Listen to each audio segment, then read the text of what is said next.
추수감사주일 오늘 말씀 시편 107편 1절로 3절 말씀 읽겠습니다. 구약 882페이지 시편 107편. 여호와께 감사하라. 그는 선하시며 그의 인자심이 영원함이로다. 여호와의 속량을 받는 자들은 이같이 말할지어다. 여호와께서 대적의 손에서 그를 속량하사 동서남북 각 지방에서부터 모으셨도다. 아멘. 앞으로 여러분들이 죽으면, 사람들이 죽으면 가장 많이 하는 이야기가 두 가지가 있다고 합니다. 지옥에서 가장 많이 하는 이야기가 뭐라 그랬죠? 속았다. 속았다. 예수 믿어라 했을 때에 안 믿어도 된다고 한 말에 내가 속았다. 이 이야기를 가장 많이 할 거라고 하는데 참 공감이 갑니다. 또 반면에 천국에서는 어떤 말을 가장 많이 하냐면 감사하다고 하는 이야기를 가장 많이 한다고 합니다. 하나님 너무 감사합니다. 주님 너무 감사합니다. 그렇게. 뭐가 이토록 감사할까? 하나님의 뜻이니까.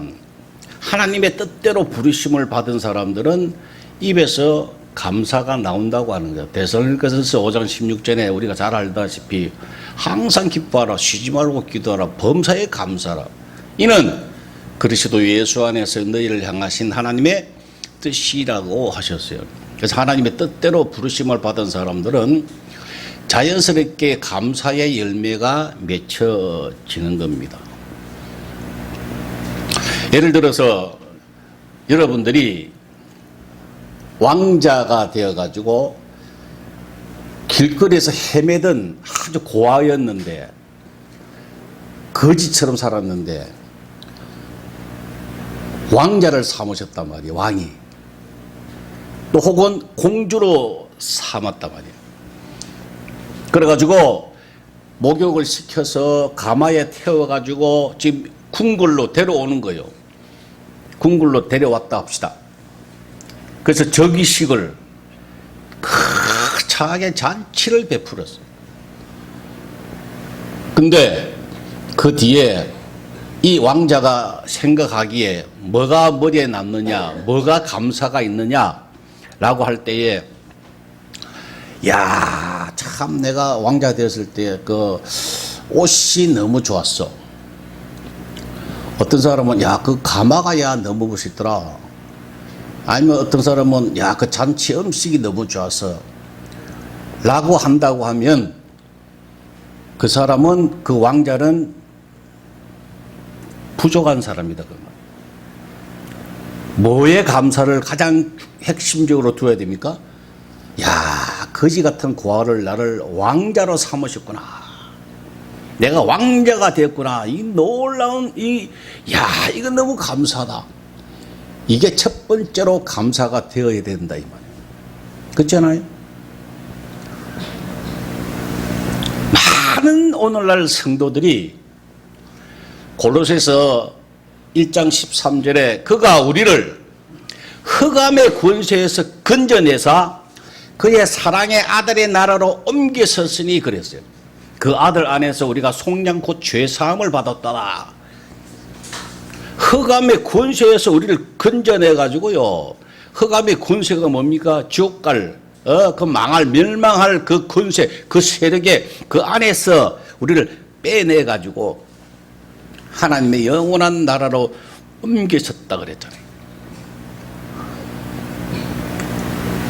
이 놀라운 은혜, 이거를 우리가 감사해야 되는데, 아까 왕자가, 들떨어진 왕자가 가마가 좋다든가 옷이 좋다든가 잔치 음식이 좋다든가 그것만 머리에 남으면 잘못됐다 이 말이야.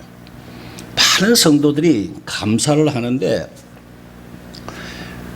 이 세상 것 가지고 감사를 해요. 남보다 조금 잘 살게 했다. 아, 요번에 아파트가 생겼구나. 물론 그거 감사하죠. 물론 다 감사합니다. 근데 그것만으로 감사하면 안 된다고 하는 거예요. 감사하다고는 세상 거에 대해 감사하다는 것은 그게 관심을 표현한다는 이야기 아니에요. 관심이 있다고 하는 거예요. 성도들이 어디에 관심을 가지고 있느냐, 이게 굉장히 중요합니다. 그 사람의 실력이라고, 그 사람 점수라고요. 하나님의 자녀가 된 것에 대하여 정말로 365일 24시간 감사가 있으면 그 사람은 하나님 마음에 합한 사람이라. 근데 세상 거에 아직도 세상 거에 관심을 가지고 주시면 감사하고 또 어려우면 또 불평하고 매일 그렇게 반복해서 살고 있지는 않은가. 한번 점검을 해봐야 합니다. 오늘 2절을 봅시다. 여호와의 속량을 받은 자들은, 속량이 뭡니까? 이것은 대가를 지불하고 무언가를 찾아온다는 뜻이거든. 속량이라고 하는 거는요. 요새는 그 전당포가 있는지 모르겠는데 옛날 우리 때는 전당포가 있어가지고 친구들하고 술 먹고 하다 보면 돈이 없으면은 내가 제일 먼저 많이 잡혔어요. 왜? 좋은 시계를 제가 가지고 있었기 때문에 돈 모자라면은 전당포에 맨날 시계 맡기고 찾아오고 그랬는데, 그 찾아온다는 이야기요. 내 거를 찾아오는 거. 뭘 주고요? 대가를 주고 돈을 주고 그걸 찾아온다는 뜻입니다. 그 속량이라고 하는 거예요. 이 로마서 6장 23절에 죄의 삭선 사망이라고 그랬잖아요. 그죠? 죄를 지었으면 사망의 죄의 삭선 사망이라고 그랬어요. 우리가 사망에 이르렀던, 사망에 속했던, 흑암에 속했던 그 사람을 하나님이 죄의 삭시를 지불하시고 우리를 살려주셨다고 하는 거예요. 누가요? 예수님이. 하나님이신 그 예수님이 자기가 대신 죽음으로 사망을 지불함으로 우리를 속량하셨다. 전당포에서 찾아주셨다. 이렇게 이야기하니까 아무런 감흥이 없는 것 같은데, 여러분이 영원토록 100년도 1000년도 아니고 영원토록 그 무지무지한 괴롭힘을 당하는 그 지옥에서 산다고 생각을 해보세요. 유튜브 찾아보면 많이 나오더만 지옥 갔다 왔다고 간증하는 분들이 많더만. 그럼 잠시 보시라고.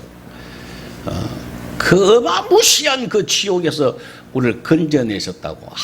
아무런 보상도 없이, 조건도 없이 그냥 일방적으로 우리를 건져주셨다고 합니다. 8절을 보십시다. 여호와의 인자하심과 인생에 행하신 기적으로 말미암아. 어떤 방법이었습니까? 우리를 속량하시는데 기적을 통해서 우리를 건지셨다, 행하셨다. 그 기적이 뭡니까? 십자가라고. 십자가를 통해서, 그 기적을 통해서 우리를 속량하셨다고, 우리를 구원해 주셨다고 하는 거예요. 예? 그러면 의문이 생기잖아요. 이 시편 당시에는 십자가가 있었습니까? 없었습니까? 없었잖아요. 그런데 여러분 분명하셔야 돼요. 구약은 오실 메시아를 예언했어요. 예언을 했습니다. 그 예언을 받아들이고 믿는 사람은 구원받았어요. 그걸 바라했어요. 바라고 믿는 사람들. 신약은 어떻게 해요? 오신 메시아, 오신 예수님을 믿는, 말씀으로 믿는 사람은 구원받습니다. 오실 메시아와 오신 메시아를 우리가 믿는, 그 예언을 믿는 거죠. 구약은요. 신약은 오신 메시아의 말씀을 우리가 믿을 때에 구원을 받는다고 하는 거예요. 그 결과 9절 보십시다. 그가 사모하는 영혼에게 만족을 주시며 줄인 영혼에게 좋은 것으로 채워주심이로다. 그래서 속량하신 결과가 뭐냐? 열매가 뭐냐? 영혼에게 좋은 거 만족하게 해주시고 좋은 것을 채워주신다고 하는 이야기가 바로 우리가 계속해서 연구하고 공부한 영생의 삶을 우리에게 주신다고 합니다. 로마서 6장 23절에 죄의 삭은 사망이요 하나님의 은사는 그리스도 예수 안에 있는 영생이라 그랬잖아요. 그죠? 죄의 삭은 사망인데 하나님 이걸 지불하시고 속량하셔서 뭘 주셨다고요? 영생을 주셨다고. 하나님의 은사로, 하나님의 은혜로 우리에게 영생을 주셨다고 하는 거예요. 그런데 오늘 107편을 다 안 읽었어요. 하도 많아가지고 제가 안 읽었는데 반대로 믿지 않는 사람, 받아들이지 않는 사람들의 모습이 있습니다. 11절을 한번 보실까요? 하나님의 말씀을 거역하며 지존자의 뜻을 멸시함이라 그랬어요. 이런 사람이 있다고 하는 거예요. 하나님의 말씀을 거역하고 믿지 아니하고 멸시하고 이런 사람들이 있다고 하는데 그 사람들은 결과는 뭐냐? 12절 보세요. 그러므로 그가 고통을 주어 그들의 마음을 겸손하게 하셨으니 그래서 뭘 주신다고요? 고통을 주신다고. 그래서 어떤 사람으로 만들어 주신다고요? 겸손하게 만들어 주신다. 여러분, 여기서 우리가 분명히 알고 넘어가야 될 것은 모든 성경은 대상이 있을 거 아닙니까? 말씀이잖아요. 성경이 하나님의 말씀이에요. 말씀을 기록해 놓았어요. 이 말씀은 대상이 있을 거 아니에요. 불신자를 향해서 예수 믿으라고 하셨을까요? 아니면 하나님의 백성들을 향해서 말씀하셨을까요? 100% 하나님의 자녀들을 향해서 말씀하신 거예요. 불신자들은 아무리 말씀을 해도 알아듣지를 못해요. 무슨 말인지 전혀 이해조차를 안 해요. 그래서 거부합니다. 저항합니다. 절대 하나님의 말씀을 인정하지 않습니다. 모든 성경은 하나님의 백성들, 하나님의 자녀들을 향하여 대상으로 기록됐다고 하는 것을 여러분 아셔야 됩니다. 이 자녀들에게 하나님의 자녀인데 하나님의 택한 백성인데 거역하고 멸시하고 불순종할 때에 하나님이 뭘 주신다고 그랬어요? 고통을 주신다고. 그래서 어떻게 하도록요? 겸손해지도록. 왜 그런 과정을 거칩니까? 그런 과정을 통해서라도 지옥 갈 사람을 천국에 데려가시려고.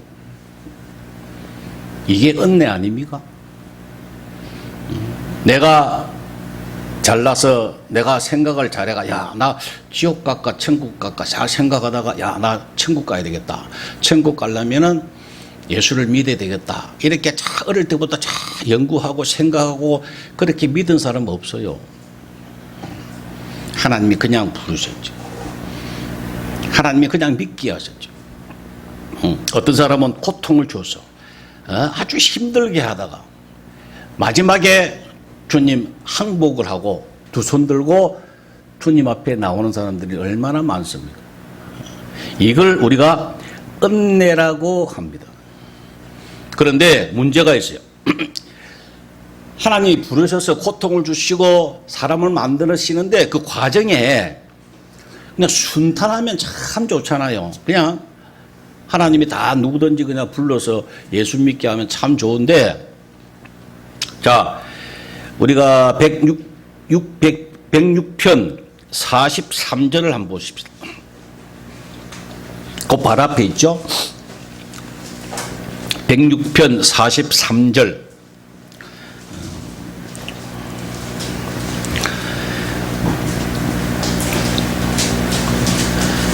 여호와께서 여러 번 그들을 건지시나 그들은 교묘하게 거역하며 자기 죄악으로 말미암아 낮아짐을 당하였도다.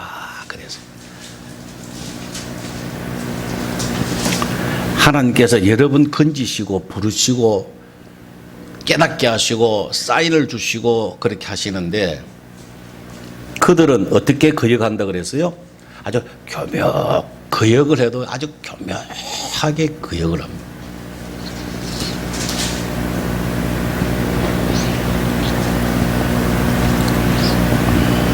성도들도 얼마나 교묘하게 거역하는지 몰라요. 요새요, 교묘하게 사람들 속이는 것들이 많은 것 중에 하나가, 야, 예수 믿으면은 하나님이 택하셨기 때문에 아무리 죄를 지어도 천국 데려가시는데 구원받는데, 여러분 많이 들었죠? 이야기 많이 들었죠? 한번 하나님이 택자는 죄를 지어도 실수해도 하나님이 데려가신대. 그 말이 맞아요, 틀려요? 틀린 말도 아니고 맞는 말도 아니에요, 사실. 택함 받았다고 하는, 구원 받았다고 하는 그 말 속에 뭐가 들어있습니까? 믿는다고 하는 것이 들어있어요. 예수 그리스도를 믿을 때에, 믿음으로 받아들일 때에 그 사람이 택자가 되는 거예요. 그 사람이 구원받는 사람이 돼요. 그런데 많은 사람들이, 제가 알기로는요, 많은 사람들이, 교인들이 그냥 아는 사람이라 이 말이에요. 예수 그리스도를 그냥 아는 사람이 있고요, 믿는 사람이 있어요. 무슨 뜻인지 알겠어요? 교회 다니는 사람 중에 그냥 예수 그리스도를 아는다고요. 그냥 상식으로 안다고요. 처녀 잉태하셔서 죄 없으신데 십자가에서 돌아가셨다. 우리를 위해서 돌아가셨다. 라고 하는 것을 그냥 아는 거예요, 그냥. 누구도 안다 그랬어요? 마귀도 그렇게 알아요. 마귀도 똑같이 그렇게 이야기합니다. 주는 그리스도라고. 하나님의 아들이시여, 왜 나를 괴롭힙니까? 예수를 보고 그렇게 분명히 정확하게 안다고요. 누구도요? 마귀도 그렇게 알아요. 그 아는 것과 믿는 것과는 달라요. 믿는 사람이 구원받는 거예요. 아는 사람은 절대 구원 못 받습니다. 착각하고 산다니까, 많은 사람들이요. 이게 뭡니까? 아주 교묘하게 사람을 헷갈리게 만든다고요. 믿는 사람의 특징은 뭐냐? 자라나요. 사람이 변화된다고요. 자라난다고요. 바뀌어야 돼요. 열매가 있다고요. 행함이 있다고요. 그게 믿는 하나님의 자녀의 특징입니다. 그 사람은 결단코 하나님이 놓지 않는다 이 말이에요. 근데 교회만 다니면은, 우리나라 사람은 특별히 종교성이 아주 특별하답니다. 종교성이 있대요. 그래서 뭔가를 자꾸 붙잡고 빌고 그렇게 하는 그런 본능이 있답니다. 특별히 우리나라 사람이 강하다 그러네요. 그래서 옛날에 보면은 냉수 하나 떠놓고 천지식명에 빌고 얼마나 지극정성을 했습니까, 우리나라 사람들. 본래 우리나라 DNA가 그런 DNA가 있다고 합니다. 여러분, 그것 가지고 구원받는 거 아니에요. 교회 안에도요, 그런 사머니즘이 들어와 가지고요, 지극정성하면 되는 줄 알아요. 구원은 그리스도 예수를 나의 구주로, 나의 주인으로 완전히 받아들이고 믿는 거. 나의 주인으로 받아들이면 내가 있어요, 없어요? 자기가 없어져야 된다니까요. 그 과정이 성화라고 하는 거예요. 바뀌는 거예요. 자라나는 거예요.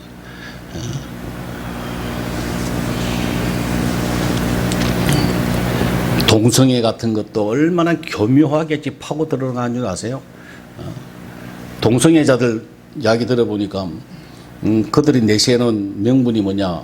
하나님은 사랑이신데 누구나 다 사랑하시는데 왜 우리가 미워해야 되느냐? 손가락질 해야 되느냐? 목사가 곧다고를 가르치더라고요. 저들이 불쌍한 사람들인데 왜 우리가 손가락질 하느냐고. 그렇게 가르치더라고요. 그러면서 동성애를 합리화시키더라고요. 아주 교묘하게 사람들을 헷갈리게 하고 있더라고요. 로마서 13장 8절에 분명히 말씀에 사랑의 빛 외에는 아무에게도 비치지 말라 그랬어요. 그러면 예수님 당시만 비치지 말고 지금은 비치도 됩니까?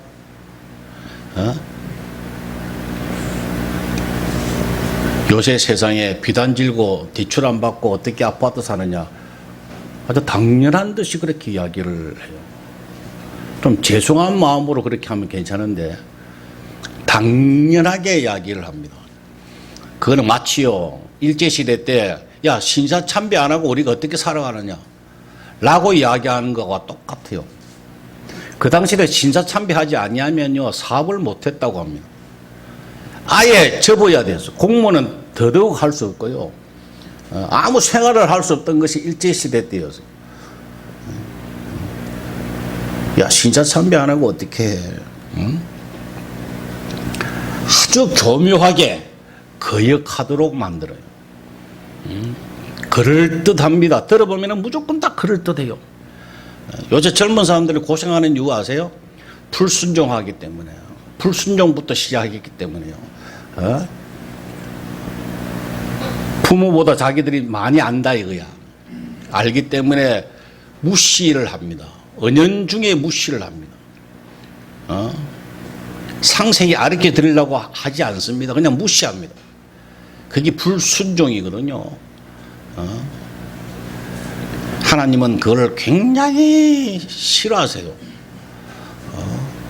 왜? 자기에게 불순종하는 거 같다는 거야. 눈에 보이는 부모에게 잘못하면 눈에 보이지 아니하는 하나님을 어떻게 우리가 기쁘시게 할 수 있어요? 아주 교묘하게 불순종합니다. 효도하지 않습니다.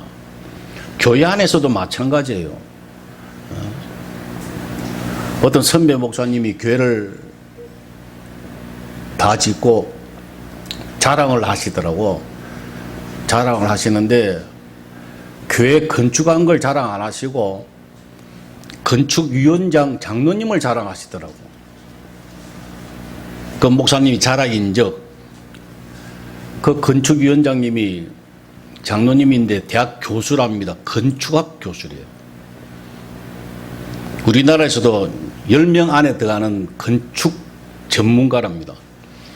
그런데 목사님이 막 시공하고 있을 때에 장로님 저기다가 방을 하나 이렇게 내어가지고 이렇게 하면 좋겠다. 그러니까 장로님이 예 그러시더래요. 예. 왜? 옆에 사람들이 많았대요. 네. 그런 줄 알았대. 그런데 저녁에 당회장실로 장로님이 오셔가지고 목사님 아까 제가 상세히 말씀을 못 드렸는데 사람들이 있어서 말씀을 못 드렸는데요. 이게 건축법에 이게 법에 못하게 돼 있다고. 그래서 목사님 옆으로 여기 잠시 이렇게 옆으로 옮기면 가능한데 목사님 그렇게 할까요? 어떻게 할까요? 그래서 목사님이 굉장히 부끄러웠대요. 전문가 앞에서 괜히 잘난 척을 했다가 아주 부끄러웠노라. 참 장로님이 존경스럽노라. 그 장로님을 자랑하시더라고요. 여러분 일반 사람 같으면은 그 많은 사람들 중에 목사가 그렇게 이야기하면 어떻게 했겠어요? 아닙니다 목사님 그렇게 하면 안 됩니다. 이렇게 했을 거야. 그죠? 그렇게 했을 거 아니에요. 많은 사람들이. 목사님 그렇게 하면 법에 어긋납니다. 하고 면전에서 아마 분명히 자기 잘난 척을 했을 거라. 근데 그 장로님은 그렇게 하지 않았다 이 말이죠. 그래서 목사님이 그렇게 자랑을 하시더라. 우리 장로님이 참 훌륭하다고. 내가 많이 부끄러운 노라고. 저도 그때 그 이야기를 들으면서 야 하나님 나도 그런 장로님 보내주세요.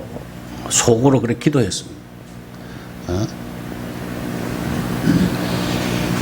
얼마나 교묘하게 불순종하고 교묘하게 죄짓도록 만들고 얼마나 이 마지막 때에 교묘하게 사람들을 속이는지 몰라요. 그럴수록 우리는 말씀을 붙잡고 제대로 말씀 속에 들어가야 된다 이 말이에요.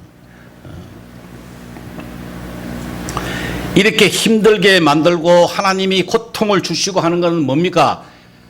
역설적으로 이야기하면 그 사람을 사랑하시기 때문에 그렇다고 하는 거예요.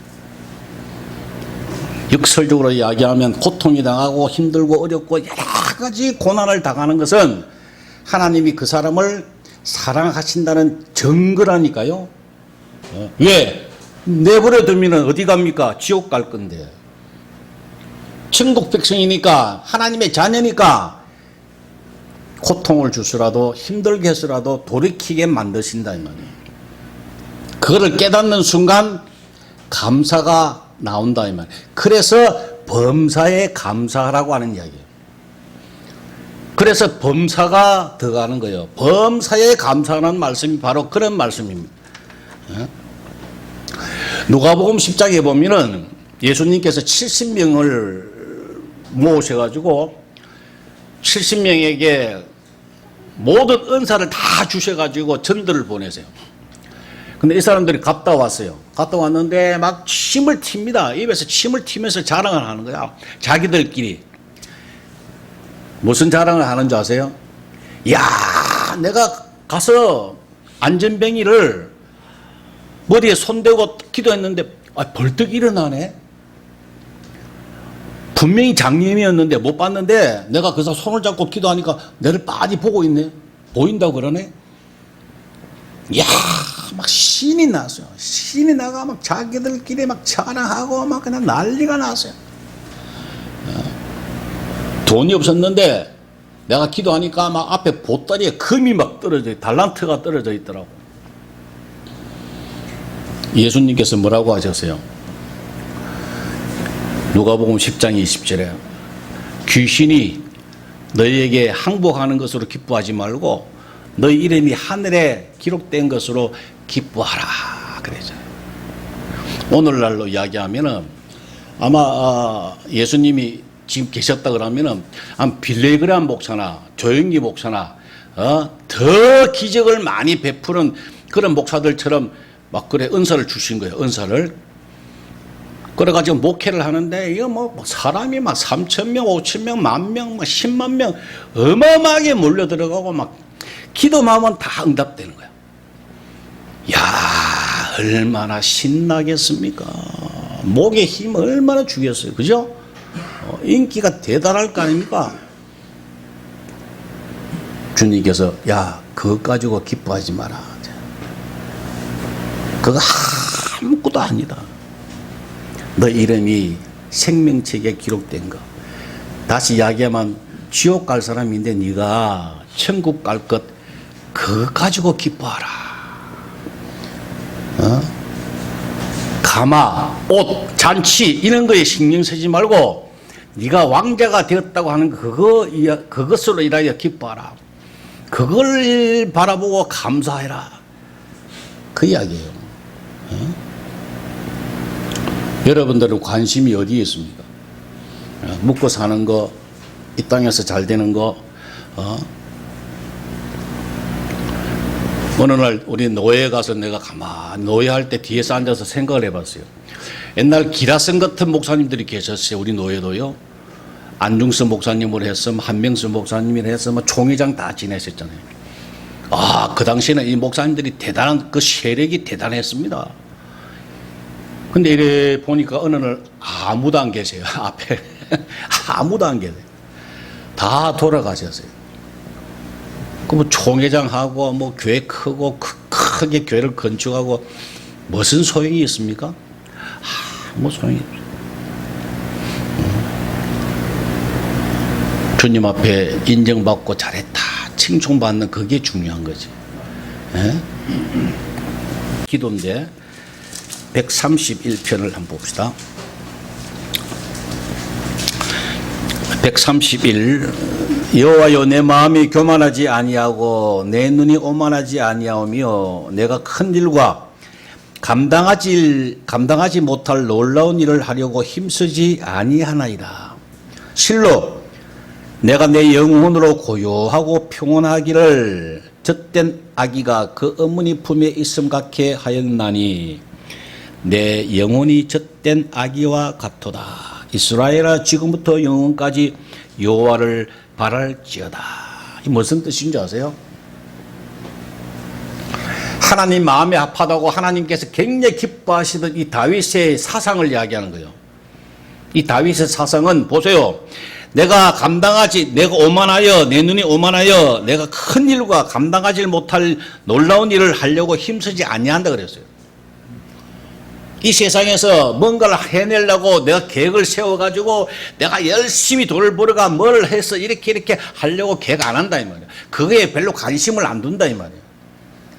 이 다윗의 관심은 어디 있습니까? 내 영혼은 고요하고 평온하기를 젖된 아기가 어머니 품에 있는 것 같이 내가 그렇게 살기를 원합니다. 그러면서 영혼까지 여호와를 바랄지어다. 다시 이야기하면 내가 주님 품 안에서 주님으로 인하여 평강과 은혜를 누리고 살기를 바랍니다. 그걸 이야기하는 거예요. 내가 헛된 거, 이 세상 거, 이런 거 내가 관심을 안 두겠습니다. 오로지 나는 주님 품에서 주님과 함께 사는 것을 내가 그걸 바랍니다.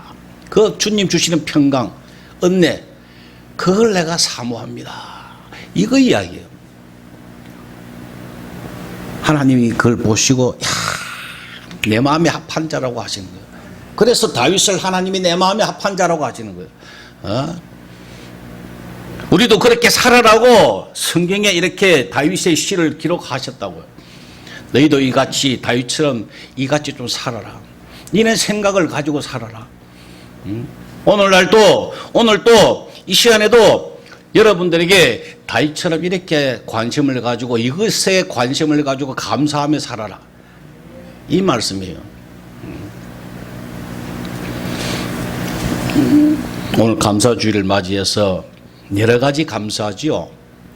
건강도 지켜주신 것도 감사하고 여러 가지 가정에 평강 주신 것도 감사하고 여러 가지 감사합니다. 감사할 게 너무 많아요.